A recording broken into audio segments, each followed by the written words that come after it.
నమస్తే అండి, నా పేరు తురకా గంగాధరరావు. ఏపీఎస్ఆర్టీసీ డ్రైవర్గా పనిచేస్తున్నానండి. నేను నా స్టాఫ్ నెంబర్ 752-851. పాడేరు డిపోలో ఒక యూనియన్కి నేను చైర్మన్గా ఉన్నానండి. మా సమస్యల గురించి పై కమిటీకి అంటే జిల్లా మొత్తం జోన్ 1 అంతా తెలియపరిచేసరికి జోన్ 1 వారు ఆదేశానుసారం మేమేమో ఐటీడీఏ కలెక్టర్ గారికి మెమోరాండం ఇవ్వడానికి వచ్చామండి. ముఖ్యంగా మా పాడేరు డిపోలో సమస్యలు చూసుకుంటే విపరీతమైన క్వార్టర్స్లో ఉంటున్న కార్మికులకి మెయింటెనెన్స్ లేకుండా విపరీతమైన అద్దెని వసూలు చేస్తున్నారు.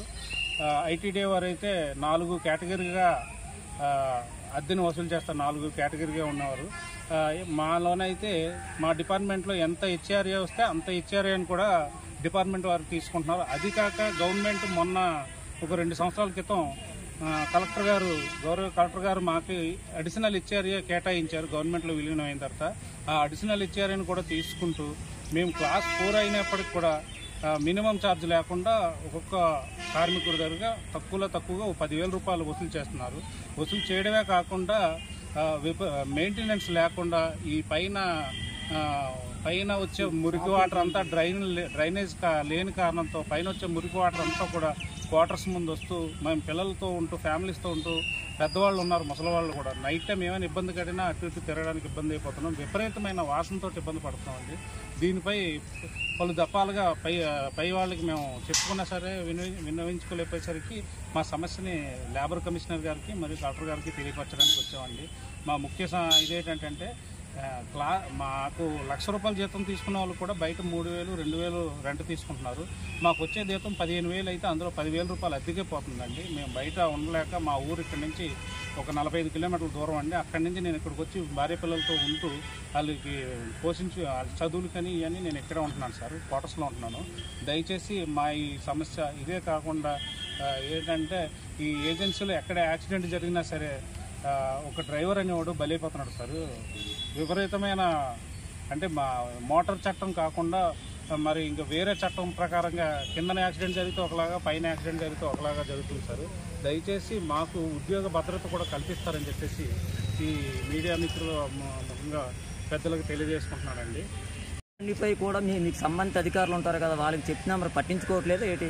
యూనియన్ తరఫున మేము ఇచ్చామండి, మెమోరాండం ఇచ్చామండి. అంటే వాళ్ళ పై అధికారులు కూడా ఇవ్వాలి కదా సార్. ఆ రకంగా మేము ఇదివరకు అయితే మాది కార్పొరేషను, ఇప్పుడైతే గవర్నమెంట్ కదా సార్. గవర్నమెంట్ ప్రకారంగా ఈ ప్రాసెస్ ప్రకారంగా కలెక్టర్ గారికి, లోకల్గా ఉండే పిఓ గారికి, లేబర్ కమిషనర్ గారికి ఇచ్చుకున్నామండి. మా డిపార్ట్మెంట్ వాళ్ళకి కూడా ఈడీ గారి దాకా మేము ఇచ్చుకున్నామండి. ఇప్పుడు కలెక్టర్ గారు ఏమన్నారండి? కలెక్టర్ గారు మొన్న ఇచ్చాము, జాయింట్ కలెక్టర్ గారు ఉంటే మేడం గారికి ఇచ్చాము. ఇప్పుడేమో లేబర్ కమిషనర్ గారికి ఇచ్చేసి బయటకు ఇచ్చాము. అయితే ఏమన్నారు అంటే ఇది మా ఏంటంటే మొత్తం జోన్ తరఫున ప్రతి డిపో నుంచి కూడా లేబర్ కమిషనర్కి, కలెక్టర్ గారికి, విశాఖపట్నం కానీ, విజయనగరం కానీ, మేము కానీ మొత్తం జోన్ 1 అందరూ కూడా ప్రతి లేబర్ కమిషనర్ గారికి, కలెక్టర్ గారికి ఇవ్వడం జరిగిందండి. ఆ ప్రాసెస్ ప్రకారంగా మేము ఇందిస్తూ ఇందులో మా సమస్యలు కూడా, మా డిపో సమస్యలు కూడా ఉన్నాయి కాబట్టి అవి కూడా తెలియపరుచుకున్నాం. ఇప్పుడు బస్సులు ఎన్ని ఉన్నాయి, కాలం చెందిన బస్సులు ఎన్ని, బస్సుల పరిస్థితి ఎలా ఉంది? బస్సులు అంటే మాకేంటంటే కొత్త బస్సులు అనేవి ఏమీ లేవండి. మొన్న ఒక 2 కొత్త బస్సులు విజయనగరం నుంచి వచ్చాయండి. మనకేంటంటే తెలియదు ఏం కాదండి. ఎవరైనా కొత్త రూట్కి కొత్త బస్సు కావాలంటే పాత రూట్లో ఒక బస్సు తీసేస్తున్నాం, ఇంకో బస్సు వేస్తున్నాం. బస్సుల సంఖ్య తక్కువగా ఉంది. అంటే ఇదివరకు జిల్లా కాకుండా ముందు ఎన్ని బస్సులు ఉన్నాయో జిల్లా అయిన తర్వాత కూడా అన్నే బస్సులు ఉన్నాయి సార్. జిల్లా ముందు అంటే అప్పుడు 13 మండలాలకి అయ్యే 37 బళ్ళు ఉండే. ఇప్పుడు 26 మండలాలు జిల్లా అయింది. ఇప్పుడు మా అంటే 42 బళ్ళు అయ్యాయి, 41 బళ్ళు. అంటే ప్రతి ఏరియాకి బస్సులు అయితే లేవు సార్. బస్సులు కూడా పెరగాలి.